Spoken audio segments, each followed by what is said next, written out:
안녕하세요. 저는 30대 회사원 남성입니다. 얼마 전 겪었던 소름 돋는 일이 제게 일어나 이렇게 사연을 보내봅니다. 저에게는 사랑스러운 여자친구가 얼마 전까지 있었어요. 만난 지 얼마 되지도 않았지만 이런 사람 다신 없을 것 같아서 결혼까지 생각했었죠. 제 여자친구는 제가 자주 가는 식당 알바생이었어요. 손님 응대도 살갑게 대하고 요즘 친구 같지 않더라고요. 미모도 빼어나고 성격도 좋아서 식당 사장님 부부께서도 아주 예뻐라 했고요. 다만 궁금했던 점은 저와 나이가 동갑인데도 변변찮은 일자리 없이 동네 식당에서 파트타이머로 일한다는 거였죠. 여자친구에게 전에 무슨 일을 했냐고 물어보니 그냥 지금과 비슷하게 지냈다고 하네요. 대학도 안 나왔다면서 자기가 어릴 때 공부를 잘 못했다면서 공부에 뜻이 없대요.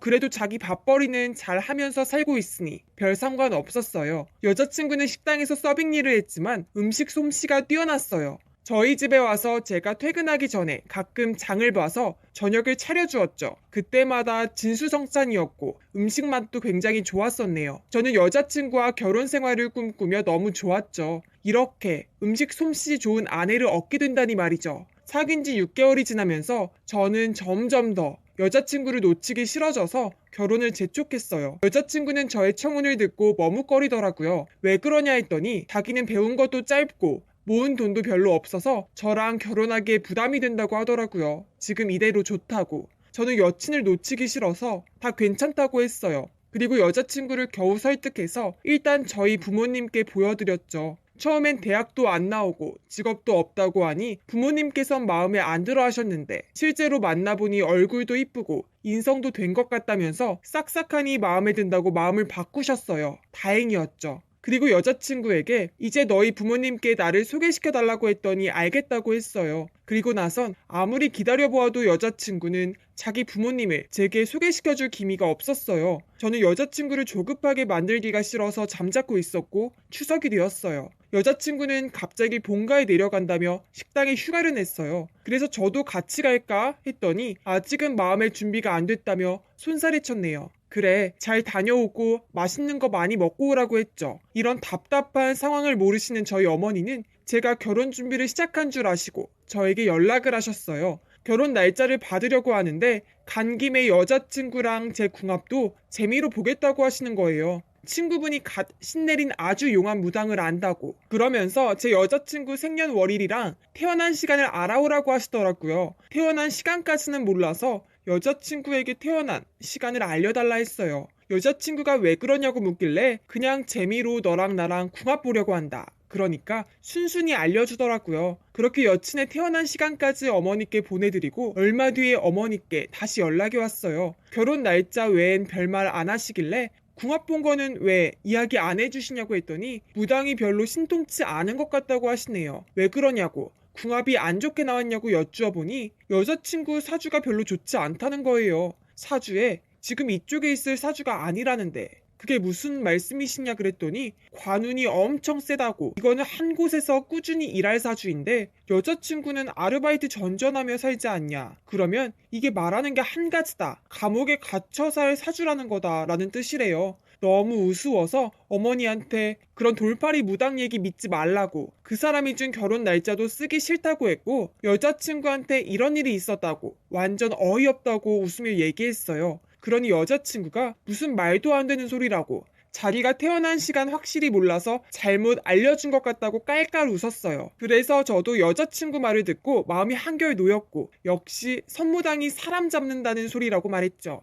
그리고 돌아오는 주말에 여자친구 부모님을 만나뵈러 가기로 약속을 했어요. 저는 기쁜 마음에 저희 부모님께도 여친 부모님을 뵈러 간다고 말했고 저희 부모님도 드디어 여자친구가 너랑 결혼할 마음을 먹었구나 하시며 함께 기뻐해 주셨습니다. 그리고 저는 미리 강남에 분위기 좋은 상견례 장소로 유명한 고급 한정식 식당을 예약했고 아침 일찍부터 여자친구에게 문자를 보냈죠. 오늘 부모님 식사 때문에 아르바이트 쉰다고 했지. 집에서 편히 쉬다 부모님 모시고 있다 봐. 라고 보냈습니다. 답장이 없었어요. 저는 여자친구가 간만에 휴일이라 늘어지게 늦잠을 자는 줄로만 알았죠. 하지만 약속 시간이 가까워져도 여자친구에게서는 연락이 없었고 걱정이 된 저는 여자친구에게 계속 전화를 걸었어요. 여자친구의 전화기는 꺼져 있었습니다. 그날 이후로 제 여자친구는 잠적을 했습니다. 식사 장소에서 2시간을 기다렸지만 여자친구는 물론 나타나지 않았습니다. 저는 바로 여자친구의 자취방으로 찾아갔어요. 당연히 문은 굳게 닫혀 있었고 어디에 있어도 여친의 모습을 찾아볼 수가 없었습니다. 말도 안 된다고 생각했죠. 짧은 시간이지만 모든 걸 다해서 사랑했고 생각도 없던 결혼을 하고 싶어서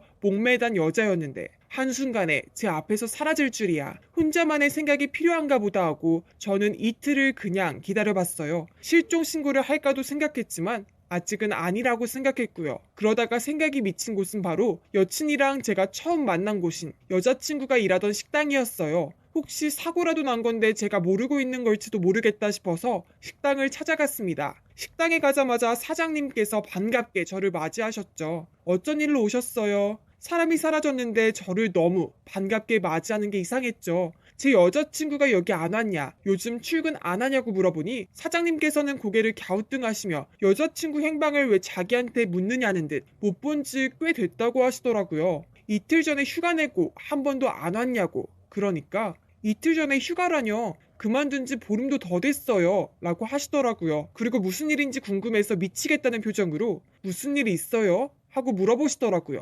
그래서 저는 지푸라기라도 잡는 심정으로 사장님께 모든 걸 다 털어놓았습니다. 사실 여자친구의 행방을 모르겠다고 이제 곧 여자친구의 부모님께 인사도 드리기로 했는데 갑자기 온데간데 없이 사라졌다고. 그러니 사장님께선 둘이 결혼을 한다고요? 아니 대체 총각이 왜 그런 어디서 굴러먹다 온지도 모르는 애랑 이렇게 막말을 하시는 거예요. 어디서 굴러먹다 왔다뇨? 말씀이 심하시네요. 라고 했더니 사장님께서 꺼내신 놀라운 말은 사실 여친이 아르바이트 하기에도 나이가 많았고 다른 곳에서 서빙 일을 해본 적도 없고 이력서 쓸 줄도 몰라서 믿을만 하지가 않았는데 얼굴 예쁜 거 하나 보고 젊은 남자 손님들 좀 모을 수 있겠다 싶어서 고용을 한 거였다고. 근데 첫인상과는 다르게 일도 잘하고 해프닝에도 노련하고 싹싹해서 직원으로 들일까 고민하고 있었다고 하시네요. 그래서 왜 직원으로 안 쓰셨냐 했더니 정직원으로 고용해 줄 테니 등본이랑 신분증 같은 서류를 떼오라고 하셨대요. 그러니 여자친구가 머뭇머뭇거리다가 그만둬 버린 게 2주 전이라고 하네요. 저도 곰곰이 생각을 해보니 이상한 점은 많이 있었어요. 처음엔 콩깍지가 씌워 아무것도 눈에 들어오지 않았었지만 결혼을 준비할수록 이상한 점 투성이었죠. 30대가 되도록 직장 생활 안 해보고 아르바이트 자리를 전전하는 것, 결혼하자고 약속해놓고